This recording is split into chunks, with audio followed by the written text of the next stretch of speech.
Prochain invité, c'est un peu comme si je l'invitais au salon ce matin. Là. Oui. Ouais, on va jaser parce qu'on est en fin d'année. Oui.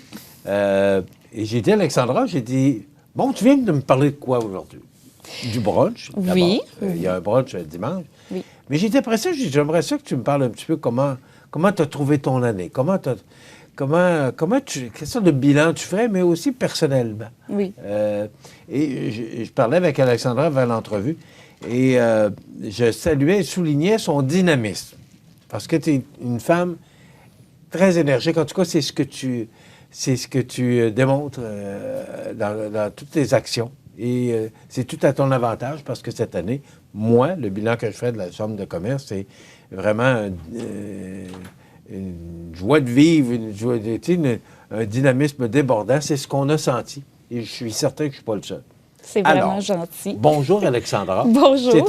C'est une longue entrée de jeu, mais c'est comme ça que je voulais te présenter. Alexandra, qui est présidente de la Chambre de commerce et industrie de la MRC de Montmagny. Alexandra, il y a un brunch, commençons par ça, là, oui. parce que tu voulais qu'on en parle. Oui. C'est une première pour la Chambre. Exact. C'est ce dimanche, oui. le 18 décembre. En plein ça. Parle-nous. D'abord, c'est quoi l'idée d'organiser un brunch? Normalement, il y avait un petit 5 à 7, là, ou encore sur l'heure du midi, à un moment donné, il y avait un lunch sur des bouchées sur l'heure du midi. Et là, on a décidé d'organiser un brunch. Oui. On a souvent, comme tu le dis, Michel, fait des 5 à 7 ou des petites bouchées. C'était vraiment plus orienté petits moments. Puis, ça a toujours été bien accueilli, mais on voulait vraiment faire différent. Présentement, à la Chambre, on a des jeunes administrateurs, je m'inclus là-dedans. On a des jeunes familles aussi. Puis, on est toutes des entrepreneurs qui savent que sans leur famille derrière, sans notre support moral, une fois que la journée est terminée, on arrive à la maison. Sans ces gens-là, on ne serait pas qui on est aujourd'hui. Fait qu'on a lancé l'idée. Cette année, on ne veut pas simplement célébrer Noël entre chefs d'entreprise. On veut remercier aussi nos familles. Ça a vraiment été le déclic de cette idée-là. On s'est dit, ils sont là pour nous. On veut les remercier eux autres aussi parce qu'on veut se féliciter entre nous, mais on veut remercier ceux sans qui on ne serait pas là, parce que sont vraiment, c'est le pilier de tout entrepreneur. Les gens qui sont derrière eux, c'est vraiment leur cercle fermé. Fait que c'est pour ça qu'on voulait les remercier. Fait que c'est vraiment convivial ce qu'on a organisé. C'était la première édition, puis la participation est vraiment bonne. On est vraiment contents. On a presque 75 personnes aujourd'hui d'inscrits sur 100. Fait qu'on a pratiquement atteint le maximum qu'on s'était visé. Des jeunes familles, des jeunes entrepreneurs, ça va être extrêmement varié. On a vraiment fait ça à la bonne franquette. Puis on tient aussi à remercier notre commanditaire principal qui est les magasins IGA Coop de Montmagny et les marchés Tradition de Cap-Saint-Ignace qui sont notre commanditaire principal pour l'événement. On était vraiment contents de les avoir. Il y en a plein d'autres qui se sont joints. Un merveilleux brunch. Le Père Noël sera là en compagnie de 2 lutins. OK. Il descend, il va arriver un petit peu plus tôt cette année. Il arrive un petit peu plus tôt cette année pour les jeunes amis qui vont être là. Il va y avoir des petits cadeaux pour eux, des jeux pour les enfants. Ça va être vraiment, vraiment un beau moment familial. Ça va être différent, mais vraiment convivial. Puis on souhaite le reproduire à chaque année. Là, on veut rendre ça beaucoup plus jeune, là, ce petit moment-là qu'on organise à chaque fin d'année. Est-ce que tu as dirigé un peu ton conseil d'administration puis la Chambre cette année, un peu comme une mère de famille? Est-ce que c'est... Ah, c'est sûr. Bon, tu es arrivé avec beaucoup de nouveautés aussi. Moi, j'ai le goût de te parler de l'année, parce que tu es présidente depuis le mois de mars. Oui. Quel sorte de bilan tu ferais après 9 mois comme présidente? Un bon bilan. C'est sûr que je suis une éternelle optimiste. Pour moi, je vois toujours le beau côté des choses, mais honnêtement, les administrateurs qu'on a cette année à la Chambre, ce sont des vraies perles. Je vais probablement le dire à chaque année, mais honnêtement, cette année, j'ai eu la chance inouïe d'avoir des gens chez qui, lorsque des idées étaient amenées, c'était toujours un oui automatique. C'est des gens qui embarquent énormément.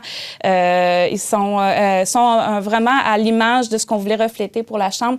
Donc, je crois que ça l'a paru dans nos interventions cette année, dans nos prises d'opposition aussi. C'était vraiment à l'image non seulement de nos administrateurs, mais de nos membres. On les écoutait beaucoup, je crois. Puis je crois qu'ils se sont sentis écoutés aussi davantage parce que c'est ce qu'on voulait faire cette année. On voulait être l'oreille qui, des fois, ils n'ont peut-être pas eu assez dans les dernières années. Puis on se l'est fait souvent dire lors des activités. Les gens prenaient le temps de venir voir soit Nicole, soit moi, soit nos autres administrateurs. Ils appréciaient de se sentir écoutés. Des fois, ça prend essentiellement ça pour enfin reprendre un peu confiance. Puis ça n'a pas été facile pour nos entreprises encore en 2022. On ne peut pas se cacher. Ça ne sera pas plus facile en 2023. Ça ne sera pas du tout plus facile. Il faut le regarder exact. De façon réaliste. Là. Absolument. Mais lorsqu'on peut compter sur une belle collaboration dans notre société, dans la MRC de Montmagny, c'est extraordinaire comment est-ce qu'on se tient les coudes. On le voit entre autres avec la campagne d'autofinancement du bistrot d'érable. Ça me fascine d'être capable de voir que des entreprises dans notre coin peuvent rêver à ça. Puis je sais que ce n'est qu'un début. Donc, je dresse vraiment un bilan positif de notre Chambre, de voir que nos entreprises rayonnent, qu'on essaie le plus possible de les aider à rayonner et que si un ou une a besoin de parler, on va toujours être là pour eux. Puis je crois qu'on l'a été cette année, vraiment. Alexandra, c'était quoi ton objectif premier cette année? C'était de rendre la Chambre beaucoup plus accessible à tous. Vraiment, je voulais démystifier essentiellement qui pouvait être supporté par la Chambre parce qu'il y a eu Est-ce que tu avais l'impression que ça ne l'était pas avant? Bien, c'est que la transition avait commencé depuis que nous avions tourné avec l'industriel. Donc ça avait vraiment fait un gros tournant. Par contre, puis ça a été commencé par mon prédécesseur, Jean-Guy. On voulait que, entre autres, les travailleurs autonomes se sentent aussi encadrés par notre Chambre. On en a 2 présentement dans notre cercle d'administration. On voulait que les entreprises en agrotourisme aussi se sentent interpellés. Ils ont eu beaucoup de difficultés cette année. On en a un administrateur en agriculture, puis on en a une en tourisme. On voulait vraiment aller chercher ces gens-là. Puis on l'a remarqué, si on regarde il y a 5 ans, les gens qui se présentaient à nos activités ou qui voulaient participer, et je regarde les gens qui aujourd'hui, c'est une pléiade de gens différents, c'est complètement varié. Entre autres, au gala, je l'ai encore plus vu comment est-ce que c'était éclectique. Puis c'est ce que je voulais. Je voulais vraiment que ça explose de genres différents, d'entreprises différentes, d'entrepreneurs différents, de modèles différents. Puis ça, cette année, je pense que c'est un gros plus. Est-ce que, justement, par rapport à ton objectif, est-ce que c'est mission accomplie ou encore... Parce que, bon, tu es présidente pour 2 ans.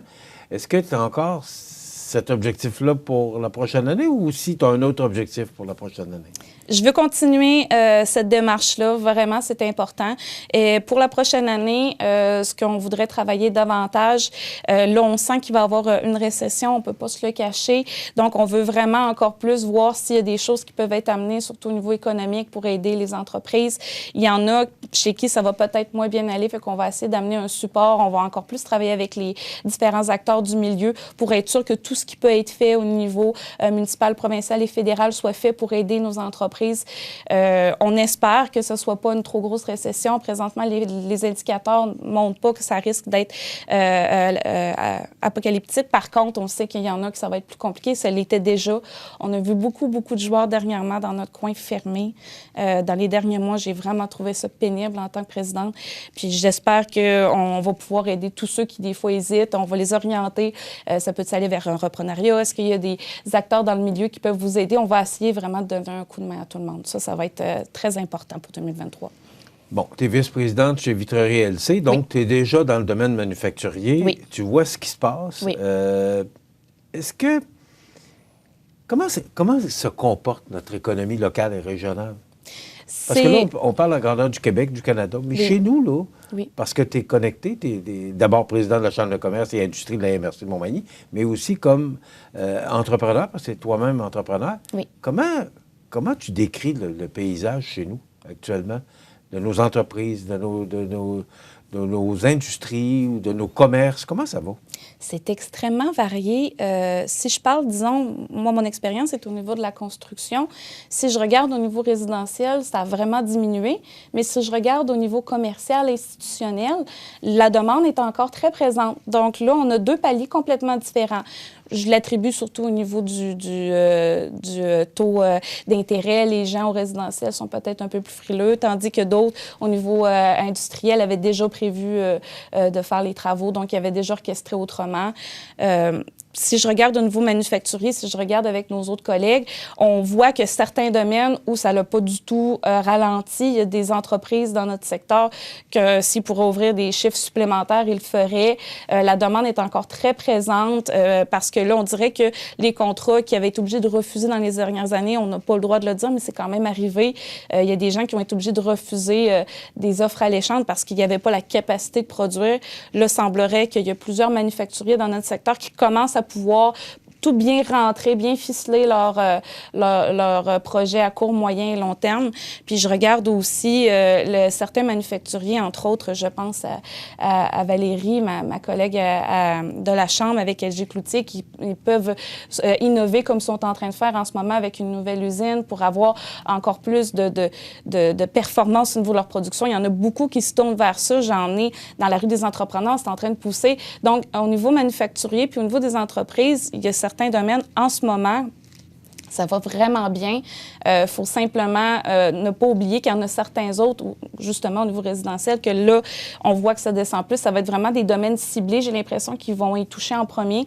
Fait que ça, c'est plus vers ceux-là qu'il va falloir les encadrer un peu puis les supporter, là. C'est déjà terminé?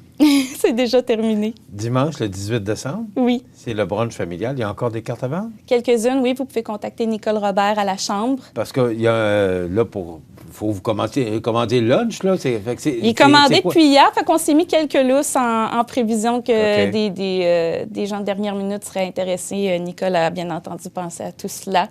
Puis, prendre une petite minute pour souhaiter à tous nos membres un joyeux temps des fêtes, une belle année, que 2023 soit prospère pour vous, que vous ayez la santé financière, corporelle, mentale. Le plus important, c'est de penser à vous, de penser à vos proches. Donc, un joyeux Noël à tous et à toutes. Madame la Présidente, merci beaucoup. Merci. Moi, je souhaite qu'en 2023, que vous gardiez ce dynamisme-là. Je vais essayer. Ouais. Merci beaucoup. De joyeuses fêtes à toi et ta famille. Merci. On va se revoir, bien sûr, en 2023. Absolument. Merci beaucoup. Merci. Alexandra Lemieux, qui est présidente de la Chambre de commerce et industrie de la MRC de Montmagny. On s'arrête.